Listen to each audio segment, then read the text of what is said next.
Welcome to another episode of Acclimatize with me. This is episode number 2. That's right, we're on number 2. Sponsored, just kidding, not sponsored by Bass Pro Shops. But hey, Bass Pro Shops, if you want to sponsor me and my two friends who watch this video, fantastic, I'm in. Anyways, today, special guest, as they are all very special, my buddy Andre. And Andre and I have been good friends for a very long time. Andre works at a food bank in Orange County, who has a lot of experience there, and he's got some interesting things to share about how his operation has been affected by COVID-19 and possibly some things that we could do to help out as normal people. So let's get on with the show. All right, Andre, you are on Acclimatize with me, the world's smallest podcast there is. Welcome. Long-time listener, first-time caller. I love it. Andre is a good friend of mine. I've known you since 2008. Has it been that long? It feels like longer than 10 years. Feel like 12 years? 14 years? Well, 2008 would be 12 years. I think it's 2008. I mean, I knew of you before then, but I don't think we ever really met. I think we knew each other, but that was about it. So we've had quite the friendship, done a lot of fun stuff, got into backpack together, which was a good time. So I just got a couple of random questions to ask you, and I'm afraid to ask you them, but I'm going to ask anyways. Yes, I'll marry you. Thank God. All right. I feel much better. I could stop drinking and taking drugs. We get to complete the throuple. That's okay. It's not rated R, man. You're right. I said PG or PG-13, and so you're following that. Right. Would you rather have 3 feet or 3 hands? 3 feet or 3 hands? 3 hands all the way. 3 hands all the way. Okay. Yeah. Why? 3 hands. One, I think there's more dexterity. There's, like, for instance, when I'm working on knives, breaking things apart, there's always that extra hand that can use a little more. There's certain jobs that you just need that extra little grip. You know what I mean? Yeah. Okay, that makes sense. Yeah. Feet. Yeah. I'm not a big fan of wearing socks, so it's like extra socks, extra shoes, just doesn't really work for me. Good answer. I mean, that makes sense about the feet and the hands and the knives and dexterity. I like it. I think I know the answer to this question based on the amount of shopping trips I've taken with you. Yes, that's right. Andre and I have taken shopping trips. Yep. We are comfortable saying that. Would you rather? What'd you say? I said, heck yeah. That's right. Would you rather your shirt size be 2 sizes too big or 1 size too small? Now that I'm fat, 2 sizes too big. Back when we first met, 1 size too small. Yeah, just you wanted those arms to be popping out of the shirt. Yeah. Okay, it makes sense. That's what I figured your answer was going to be, but I didn't want to assume too much. I like the Zoom meeting because you can't really see me too much. Yeah, you look really skinny on here. They say the camera adds 10 pounds. I'm kind of like one of those Craigslist romance ads. You really don't know what you're getting yourself into. That's right. Yeah, I'm using a photo that's like 15 years old from like your glory days in high school. Yep. Absolutely. Yep.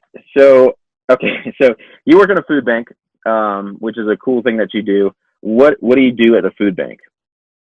All right, so I am a supervisor manager for my exact role in the food bank is working with volunteers, but primarily running and overseeing a government-funded senior food program. We serve right now our caseload is about 25,000 people, seniors, wow, that we serve a month with a government-funded supplemental food box.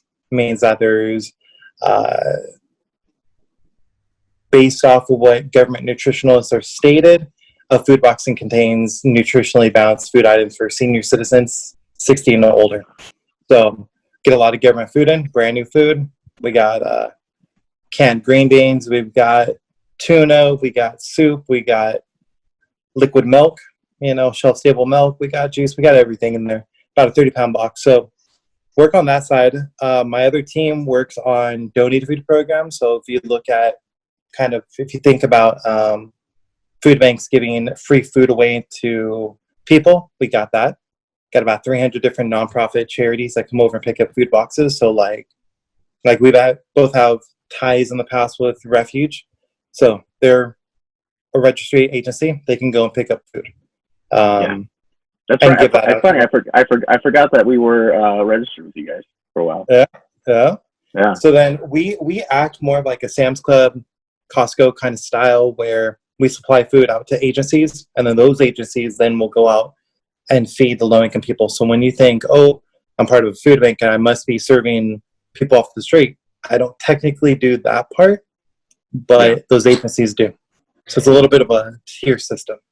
So we got that part. We have additional government food programs that we operate that work with different demographics, different communities.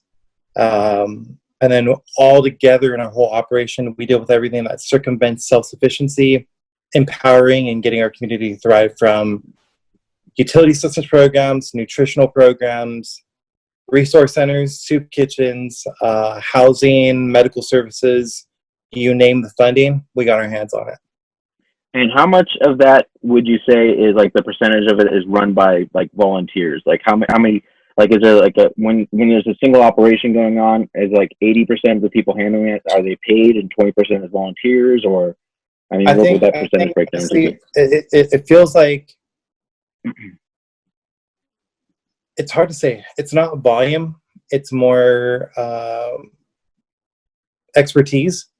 Most, if not everybody in our operation is paid employees. So we're the ones that are organizing and running everything. But when it comes down, like my program, I work with 18,000 volunteers a year to pack food boxes. 18,000? 18,000. Yeah. Wow. So that's just packing food boxes. Now, for their skill-based level, they have no involvement really in the operations of our organization. So for our operational side of it, it's all paid employees.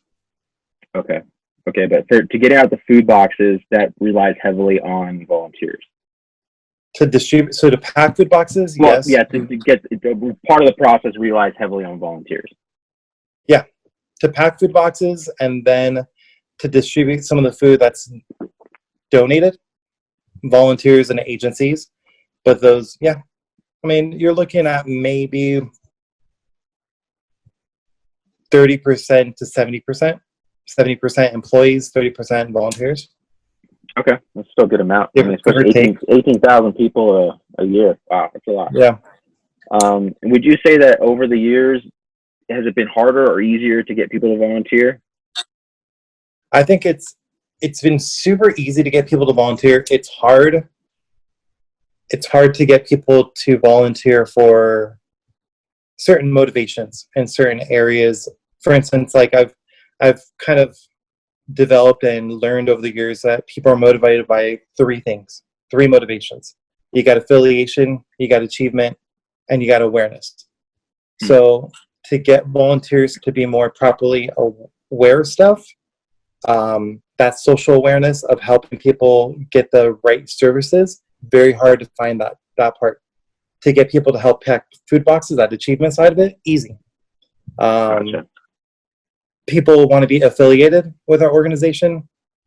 Affiliation doesn't really mean too much unless it comes down to, I'm going to write a check for you. You know what I mean? To find volunteers to help out. Like, for instance, let's say you and your family were on a special diet. It would be hard to get that volunteer to go and find out what your exact needs are, take you guys to the store, and get you exactly what you need. And that's where we really need to push on volunteers, is to get people to be aware of what people want, what people need, rather than, you know what, I'm going to go to the store, which is super easy, and buy the cheapest product ever, which is macaroni and cheese, top ramen, sauerkraut, pumpkin pie filling and whatever's on the discount aisle. You know what I mean?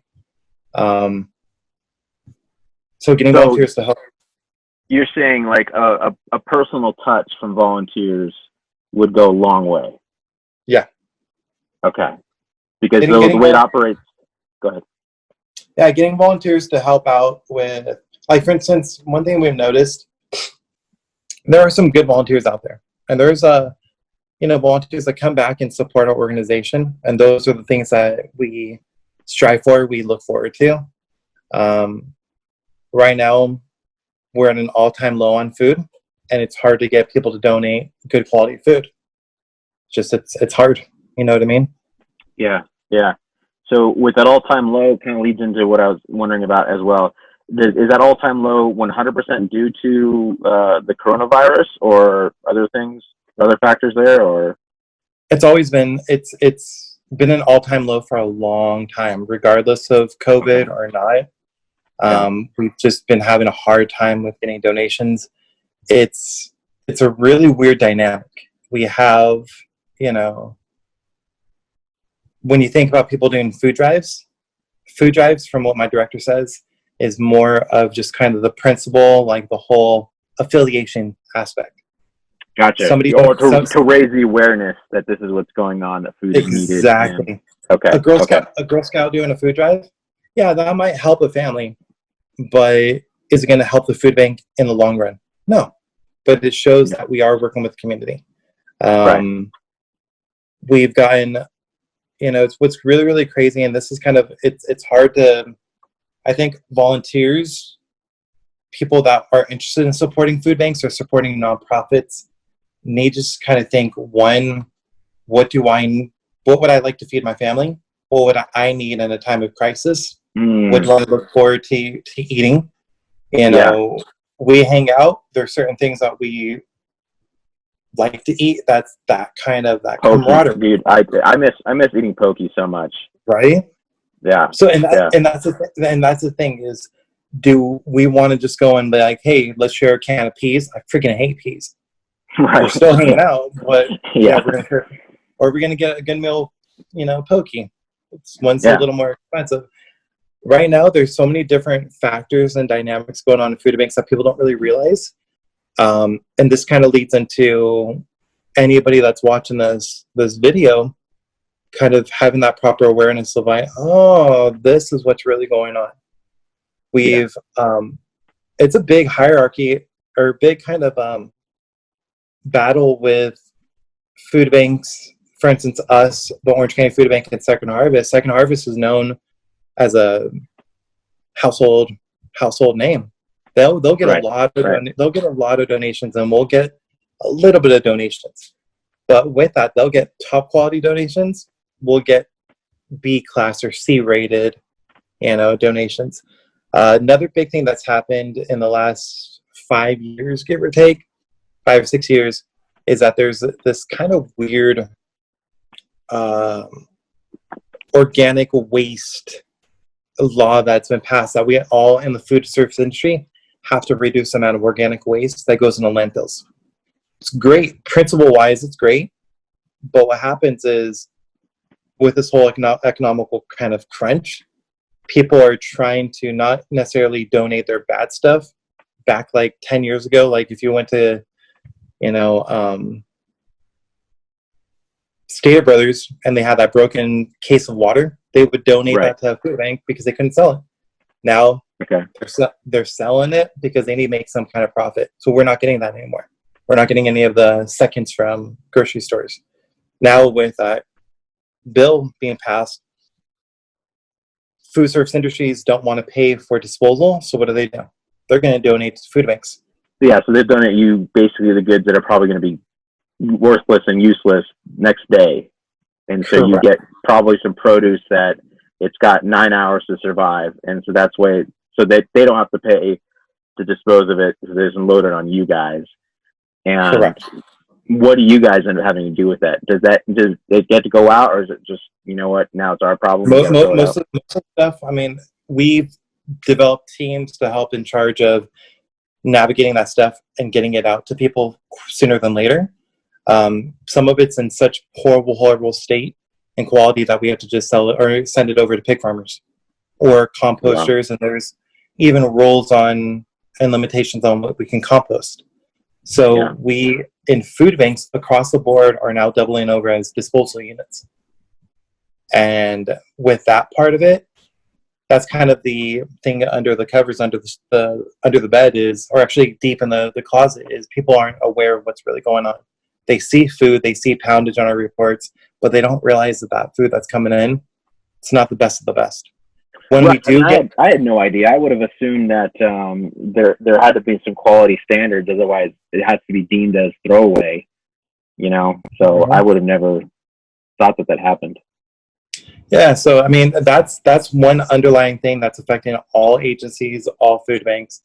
But interweaved in that is we've got people that are stepping up with grants, you know, huge multi-million-dollar grants that are able to get us the food that we need. But the minute we get, like, I can honestly say we could get almost 200,000 pounds of food in one day be distributed faster than 4 hours. And it's out.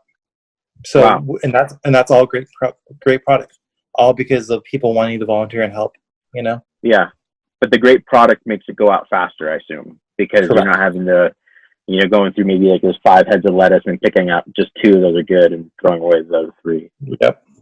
Okay, so that saves you guys a lot of time. It's a really weird time. I'm hoping that people kind of realize that, unfortunately, a lot of people have this kind of outdated mentality of what hunger is, what being poverty-stricken is, what homeless is. People don't realize that homeless could be you. Homeless could look like me. Homeless isn't right. Yeah. Because homeless now is, I Love Lucy living in a motel. You know, it could be considered homeless, and so okay. Yeah, and a lot of people have this kind of outdated I Love Lucy, you know, era, baggy pants and one boot kind of. Yeah, or maybe like the hobo with the stick. Right. Like that kind of guy. Okay, sure. People have that mentality, but still, and I feel like we need to step up and kind of have that more self-awareness of it, that social awareness that we're not dealing with that era anymore. We're not dealing with be freaking proud that you're making a PB&J sandwich in a paper bag and a little bag of baby carrots, and you're going to go and Skid Row, and that's going to do miracles. Like, whoever does that, it's a joke. Don't do it. Yeah. You know what I mean? I mean, yeah, I know, because for me working, I worked with homeless people too, and I mean, at the end of the day, I can be very thankful for a peanut butter and jelly sandwich, but if that's all someone's giving me all the time, yeah, that's frustrating. And then also the same thing too is humans, no matter you're homeless or what, you still have standards and things that you somewhat enjoy and don't enjoy. And so, yeah, I get what you're saying, that we kind of, I think you said it earlier, was, you know, pick out the things that you yourself would want to eat and donate that. Like, don't just donate, you know, the stuff that's expiring next week and your family doesn't like it. Yep. I think it honestly comes down to my job is it's one of those things that I'm doing it because it needs to be done. I'm doing it not for recognition or accolades. That's, you know me. I don't do it for that. I actually at times don't like my job because of what we see. But one thing that's really inspiring is just seeing that one person who's making a difference, that one person who's, you know, really going, wow, this really affected my family, and we lived off this too. I want to go and pay it forward and teach me how to pay it forward. That's the stuff that we're actually looking forward to, and that's what's great is there's a lot of crazy stuff happening, but there's always that one person that's coming every day going, I really am inspired by what's going on in the community. You know what I mean? Yeah, and you're saying that one person that you're talking about was somebody who benefited from the program, and now they're like, hey, what can I do to help somebody else benefit from this because it got me on my feet or something like that? Yeah, that would be awesome. So, I mean, you said it's crazy times. It is crazy times. How has, I mean, I'm sure this could be a long answer. So, like, in a nutshell, brief synopsis, how has COVID-19 affected food banks? I mean, because I'm sure that yours yours is probably similar to others and how they've been affected to an extent. I mean, how has COVID-19 affected food banks and food distribution? I think right now it's been kind of some weird stuff going on. I think everything's based off of an exponential equation. More people right now. We're getting geared up with. We're not focused on now. We're focusing on 2 months from now, 3 months from now, 4 months from now. We're thinking about 2021. We're thinking we have this new poverty issue we're going to be dealing with. We're going to be dealing with a new wave of poverty-stricken people. And so right now, we've had our normal agencies coming over and pick up food. The bigger agencies that we have are actually taking a good chunk of the food. So if you happen to know higher ups, you're going to get more food than, let's say, a local mom and pop agency. All our food is gone. Normally, we get about 25 million pounds of food a year. We're getting almost 35 million pounds of food. And so our warehouse is pretty much empty. We've had food to last us, and we were strategic in having enough food for 6 months. We lost all. I mean, we lost our big fundraiser stuff to it's gone. We have nothing really. So just to clarify, did you say that like this time last year you had like 25 million pounds of food, but then you had 30 million, but you guys just can't keep up, or am I misunderstanding that? Yeah, well, we normally, so right now at the end of, let me kind of clarify because I kind of went on a tangent. As of the end of 2020, we'll be at roughly 35 million pounds of food.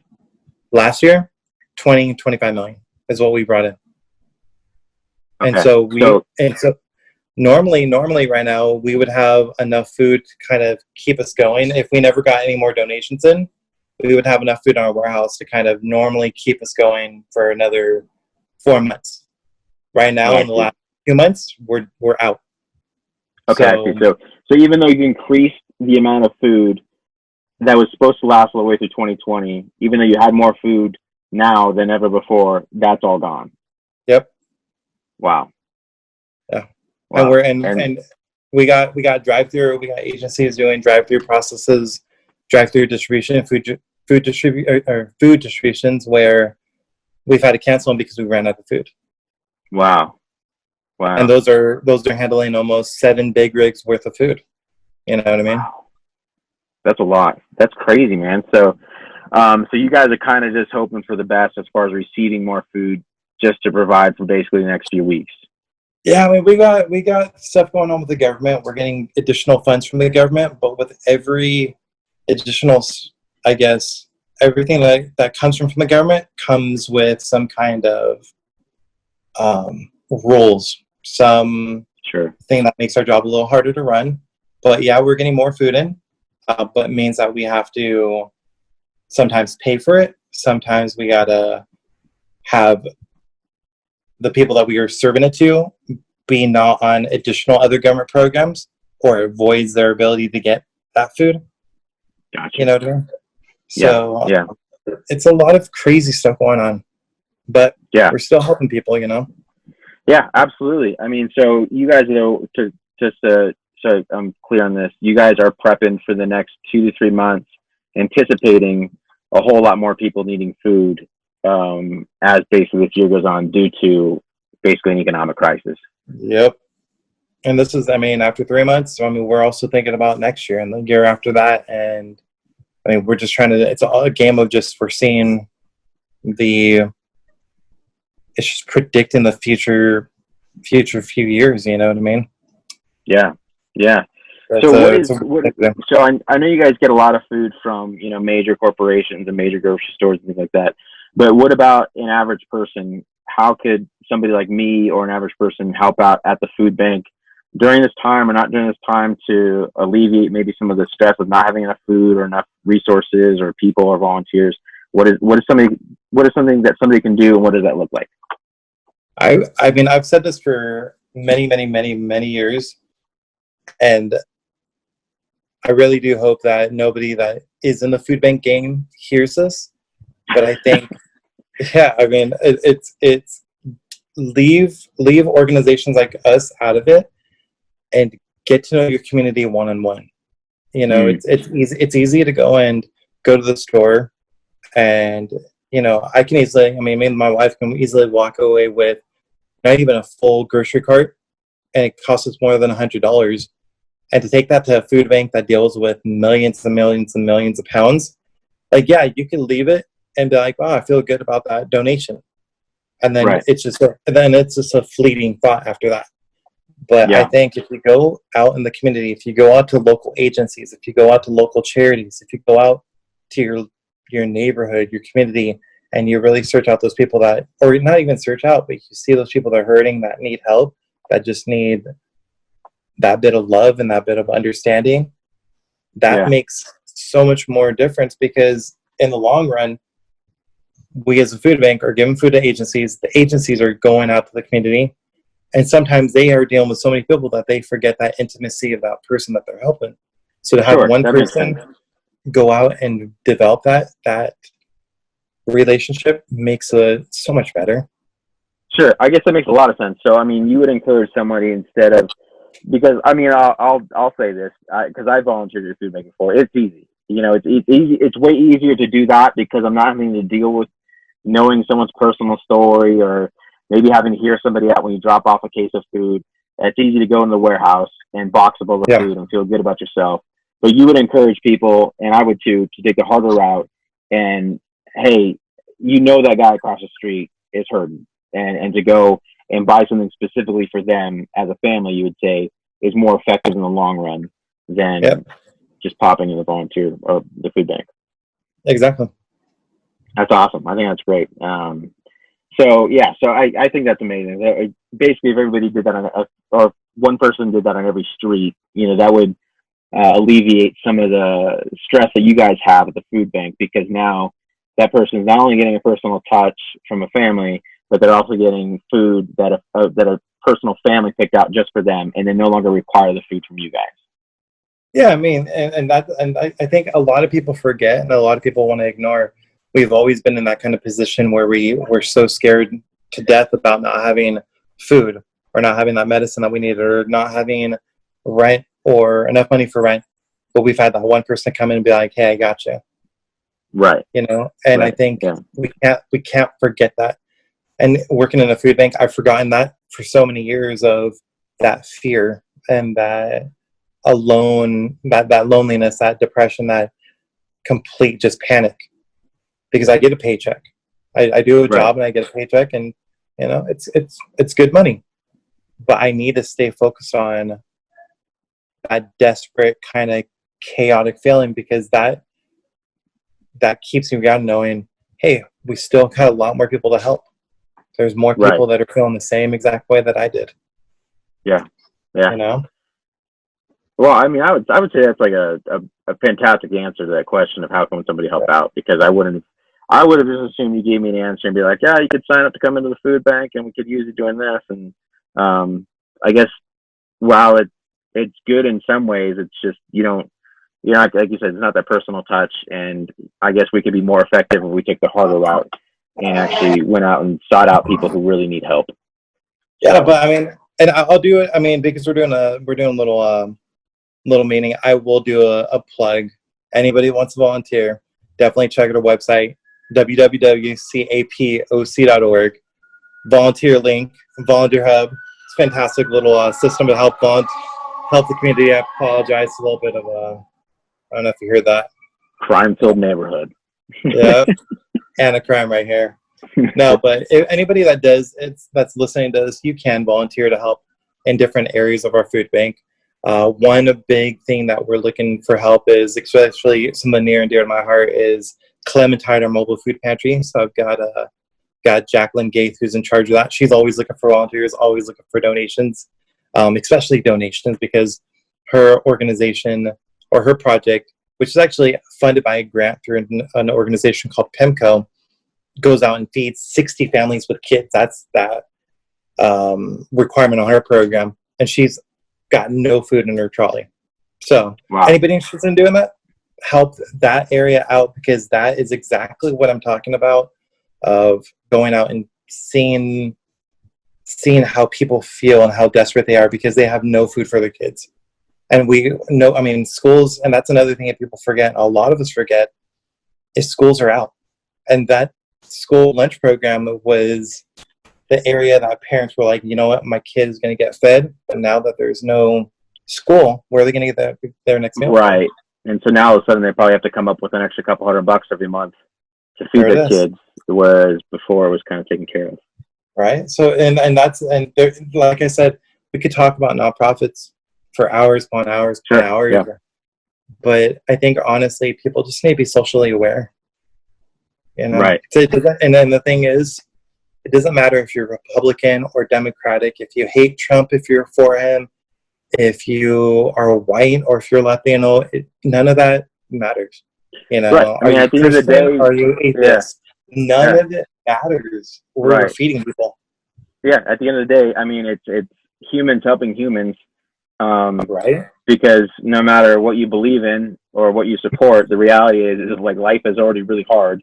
And why not help out when and where you can, no matter what your beliefs and feelings might be? Because I mean, we're all struggling in some way, shape, or form, and some are struggling more than others. And it's like, why not give when and where you can? Yeah, and it's, I mean, I think that's pretty much what I'll kind of say about that stuff. There's other side. There's a lot of other stuff going on, but it's just, you got to find hope in that one person. You know what I mean? Yeah. I definitely think that's the message to take from this, is that you could be that one person to change somebody's, not only somebody, but the entire family's life. Yeah. You know, or even if you could just make their day or their week. Like, the average person has that opportunity, and not all of us take it because it is hard and it can be awkward. But definitely, I think that's pretty awesome for sure to go that route. So very cool. You know me, I'm always awkward. Everything about me is awkward. Oh yeah. No, you said some stuff before. I'm like, let me get back to you in a couple of days. Let me think about what you said, and then I can get back to it. But but you know, you're a great guy, and I'm sure the community appreciates what you do for the food bank. Is awesome. I appreciate what the community's doing. I do it for the community. That's it. You know. Well, yeah, because you've been doing this for how many years? 15 years. 15 years. Yeah. And I know people in the nonprofit industry, you know, you're not getting rich. You know, you're making a living wage, but you don't have a Lamborghini outside. No. Not yet. Yeah. But yeah, I mean, I get it. You do it for the community and the people, so that's pretty awesome. So let's segue into something else, because I have known you for a long time. So Andre actually was a part of my very first backpacking trip, which was his very first backpacking trip. 2008, we went out and bought a bunch of stuff from swap meets and Walmart, and I don't have any of that stuff anymore. I might have like a pot or a pan, but that's about all I have left. I still got a poncho. You still have the poncho? Got the poncho. I got the pots and pans. I got rid of that external frame BS. Oh yeah, Army. Yeah, I remember that thing. God, that was so uncomfortable. Yeah. So, but I kind of feel like when I look back and I think about this story, I kind of feel like I conned you into coming on the trip and like convinced you that this is a great way to live, even though I didn't know. So, and I know historically, you know, I know that I've had issues pushing people, you know, and there's never been clients, by the way. If you've been a Wilderness Trail client, or if you're going to be a Wilderness Trail client, it's not you that I'm pushing. It generally comes with friends, to where I get this crazy idea and we're going to do 15 miles in one day on a trail we've never seen before. So I know that there have been moments where I think you said you wanted to kill me at one point. I still want to kill you. Okay, you still want to. Fair enough. I mean, I'm surprised you haven't already. But so you got into backpacking the same time I did. And, you know, I get this question a lot, but like, what are some 2 or 3 backpacking tips that you wish you knew before you jumped into it, or before you bought a bunch of stuff, or before you went on your first trip? I'll give you more. I'll give you more of that. All right. So really quickly, anybody that's listened to this, Chris is one of my best friends. Genuinely great guy. He's got no ill intentions towards anything. He does push you to the max. You do want to kill him, but especially when you're on the trail, like I'll say, I've been on some trails where I don't think if I wasn't pushed, I would have not seen some incredible stuff that you honestly can't see from a 2-mile leisurely walk to the Narrows. You know what I mean? Like, right. You have to really you got to dig deep and stuff. So if you're going to be joining his trips, trust me, they're the best. You get pushed, you get Eye of the Tiger in.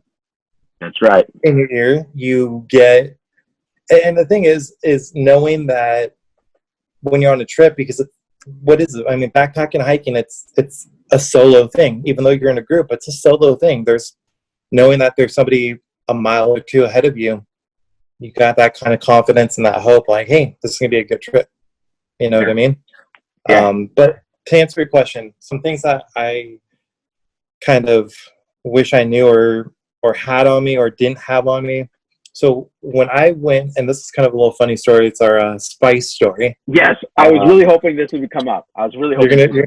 So I went in not really knowing what I was going to do. I thought, man, this is going to be like a slumber party. Bring extra clothes. Bring a couple extra pair of pants, some shorts. Well, I did too. I brought 2 pairs of pants on an overnight trip. Like, why? Yeah. Okay.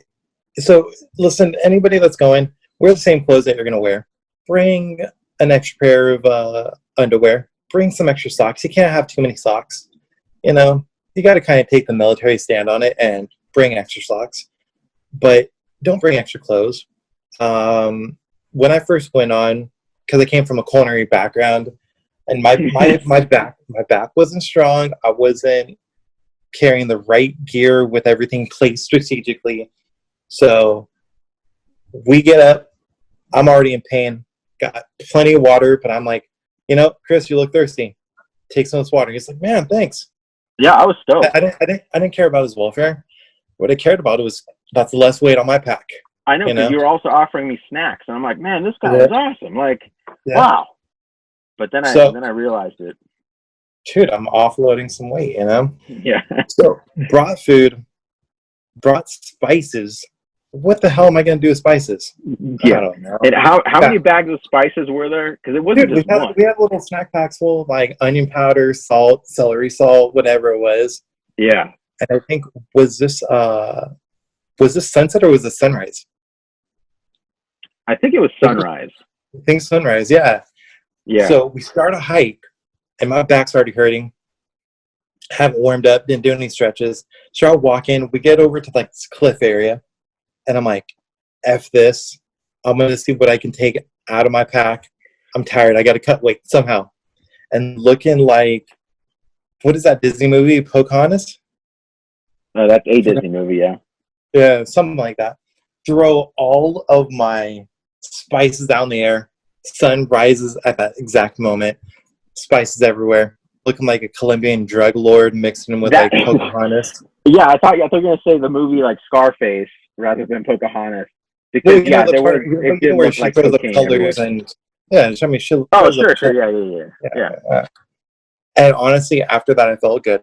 It might have been not even a half an ounce of spices, but right, but that was off your back. Yeah. So you would say to people, don't bring a ton of spices. Would be a tip. Don't bring a spice rack. No need for a spice rack. Okay. I mean, in all seriousness, I think some key things that you want to kind of bring on a pack that I learned on a trip is get a pack with the zippers on the waistband, on like that waist support. Those zippers, that's a good one. Right? Zippers are huge. You got your snacks.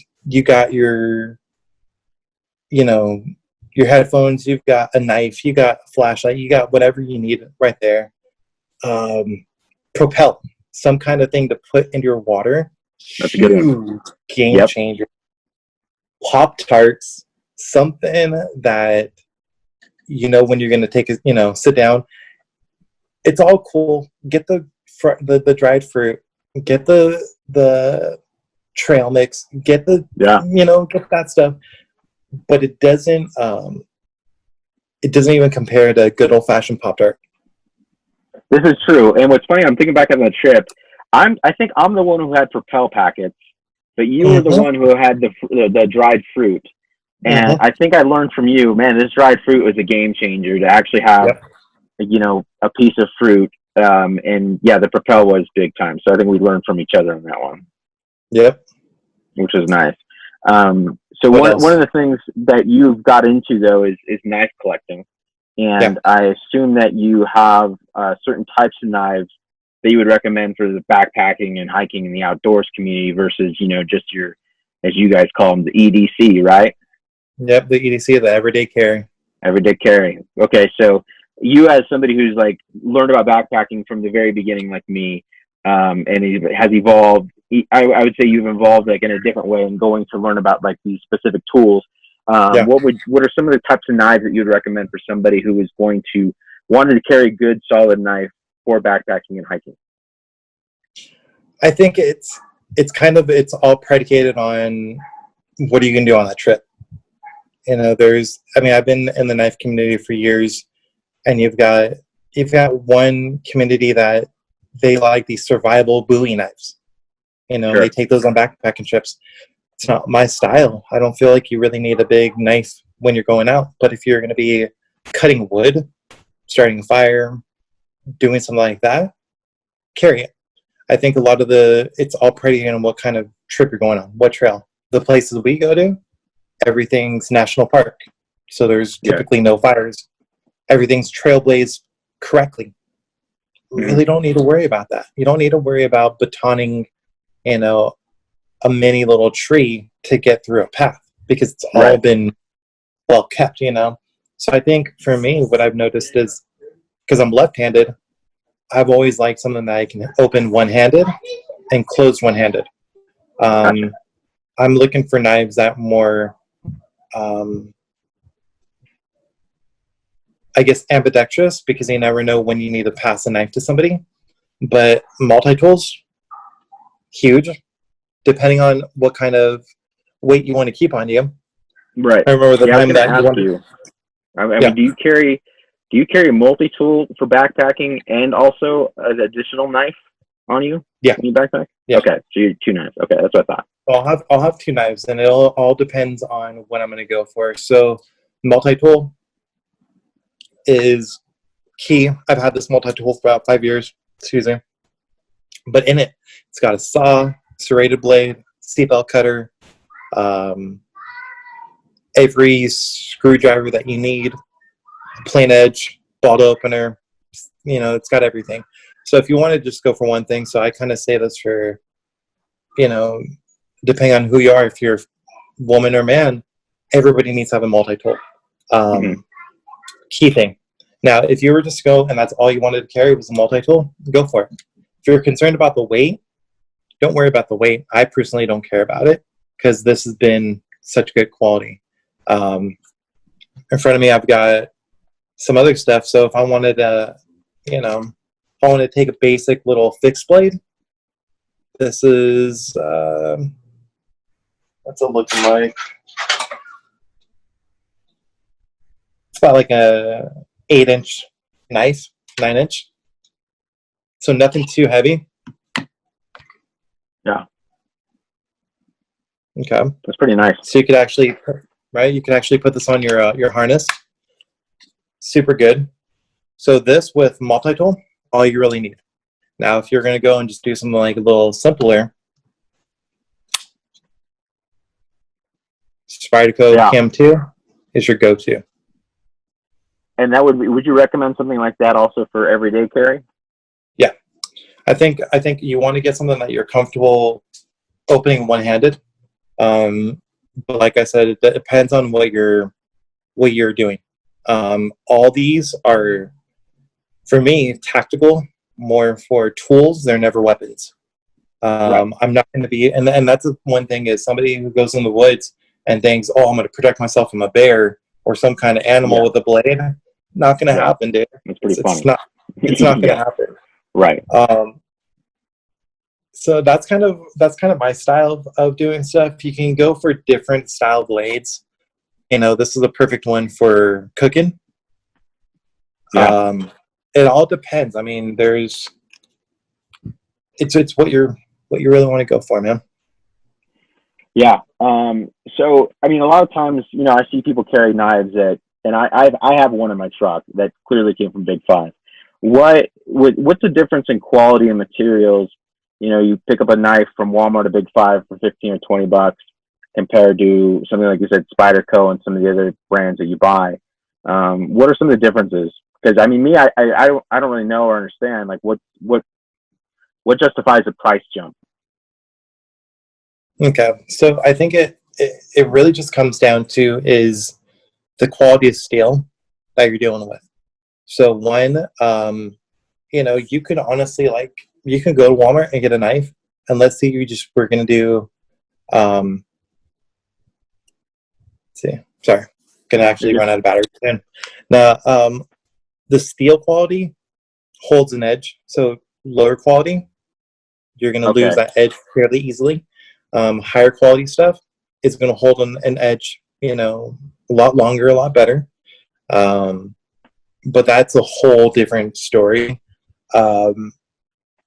And I say if you're going to be cutting cardboard in a warehouse, any kind of blade works.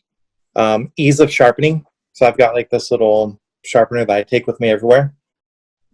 All about how easy it is to sharpen. Cheaper knives won't hold an edge and really hard to sharpen because it's soft metal. Gotcha. Then it comes down to the ease of taking that knife apart, cleaning it, and then putting it back in. So if I was to take this out to the wilderness, and if, let's say, I needed to take it apart and clean it on the spot, a lot harder because I don't have all the parts to take it apart. Something that's a little higher end, this one's going for, I think, $130 brand new. This is going for $450. This, I could actually take out with one torque wrench, some lube, some cleaning supplies, and do it right on the trail. Clean it, put it back together. Would you say that some of those knives that you get at Walmart and Big Five, I'm going to assume the answer here, that they're not designed to be taken apart, I would imagine. No, not at all. Okay. And so some of them, I mean, if you look at it, I'm not a big fan, and this is all just personal opinion. I'm not a big fan of liner locks. Liner locks are traditionally what a lot of those Walmart brand knives are. And unfortunately, with that one, let's say that you were trying to stab something, that lock could fail on you, and you're going to cut your fingers. So the placement of the lock is a key point of what's a good quality knife versus what's a bad quality. Gotcha. So, in case I didn't say so earlier, Andre, you are a knife collector. I know that you have more knives than your wife knows about. Yeah, she can hear this right now. Yeah. Well, she had to find out sometime. Yeah. But I mean, I think it's a cool thing to collect. But if someone was to jump into this and maybe they were inspired by your knife collection, what are some of the mistakes that you made that someone can avoid if they want to start collecting knives? Oh, I don't think there's any. I think anybody that's in the knife community, the mistakes that we've made are crucial to our evolution of just being a knife collector. I think, one, you got to kind of work yourself up to more of the higher quality knives. You have to kind of learn what it's like to have a cheaper $20, $30 knife and taking it apart and trying to put together and the whole process of that, and then working yourself up to $100, $200, $300, $400 knife. To jump in from like a $400, $450 Chris Reeve knife, somebody would be like, how the hell did I spend $450 on this knife? It's a knife. Like, you got to be crazy for that. But when you compare it to all the other knives that I've dealt with, it's a Toyota Tacoma of knives. It's just great quality. You know what I mean? I understand that. Right? Hopefully, hopefully there's no Ford people in this group right now, because they're going to be like, no, it's Toyota, whatever. Good. We don't want you. No, I'm just kidding. We do want you. We need every woman we I'm can kidding. get. I'm kidding about that. Well, I think honestly, start off if anybody's going to get in the knife community or the knife game, start off with a Leatherman. Get just a multi-tool. See how that works Yeah. for you. Yeah. Next one after that, go into. I'm a personal fan of Spyderco. You know, like Spyderco PM2 or Para 3. Those are some good things to kind of get your feet wet. Mistakes. Be prepared to get cut and deal with it. Yeah, I'm sure. You know what I'm I mean? sure. Don't be stupid with your knife. Yeah. You know? I've sliced myself open many times. Right? And Right. I'm not proud of it. I mean, you would think that I knew what I was doing, but I don't. You know, it happens. Yeah, but I think the biggest thing is I really can't say too much about the mistakes. It just, I highly advise keeping a Leatherman multi-tool on you. The wife has one. I've got 3 of them in different areas of my workshops and backpacks and stuff. And learn how to just sharpen. Just learn how to sharpen right off the bat. Yeah, you taught me, and I've actually sharpened everything. So I met up with Andre 2 months ago. He gave me one of those really cool sharpeners that he just had a few minutes ago. And since then, he showed me how to do it. I've sharpened all of my knives. I've sharpened a little hatchet, dude. Like, I showed it to my dad. My dad's like, this thing's sharp. I'm like, I know. I sharpened it myself. So, yeah, I think that's and you feel proud of it, too. You definitely feel the sense of pride that you sharpened that. And sharpening's frustrating, man. I mean, one thing, and especially because I have a dream of being a knife maker, one thing that you've learned in the community is you're going to fight metal. It's a battle. Right. You know, you're sharpening, you're building, you're putting things together. It's, you're going to fight it. It's not easy. And people give up because they're frustrated. You got to just keep on working through it. You know what I mean? Sure. Yeah, that makes sense. So one last thing, though. I mean, you keep mentioning the knife community. For those who don't know, what is the knife community? Where do I find the knife community? What does it look like? So what I would recommend is going on Facebook, and you can join different knife groups. Like, for instance, one good one to join is you could just type in like Spyderco. You could type in Chris Reeve fan page. Any group that you're into, like for instance, if you're into Leatherman, you can learn about Leatherman. There's a community for that. So it's kind of just going on, and what I would recommend is going on the internet and just type in what are the top knife brands out there. Go on Blade HQ, learn and figure out, okay, what's really out there in the community. With that, find out what pops at you, and then go on Facebook, and you'll find a group that's part of anything that you're interested in. Yeah, that's awesome. And you've learned most of your stuff from other people who've gone through experiences, and now you're able at a place to tell other people about your experiences and how to. Yeah, I mean, I got into knives because I just didn't have a lot of male influence in my life. So I got into knives because I was like, this is what me and my dad would do, and Dad was never there. So I got into knives, and then I bought my first knife in Mexico. It was a piece of crap. Right on. Nah, I bet it was like a switchblade. No, it was a folder, but it was loosey goosey, and it had a lot of play, and it was weird. But then got into other stuff, and like I said, because I'm a lefty, I was like, do I really want a lefty folder? Because everything else was super hard to manipulate with my hand. Then I got into Chris Reeve, and I was like, oh crap, I spent this much money on a knife. And then from there, it just snowballed into customs and other stuff. But I just did a lot of research and just had fun doing it. Getting to know like the terms, and that's kind of just, there's a lot more. But once you get into the groups, use the search option, because a lot of people will ask questions that have been repetitively asked multiple times. Right. And it's kind of like camping, you know, having the best, you said it, having the best trekking poles doesn't mean that you're a great backpacker. It just means you spend a little more money. You know what I mean? Yeah. But yeah, just have fun with it, man. Yeah, I think that's true for any hobby. So that's awesome. All right, man. Well, hey, thank you so much for all of your time and sharing with us about your backpacking experiences and the food bank and knives. Really appreciate you, and of course, I appreciate your friendship.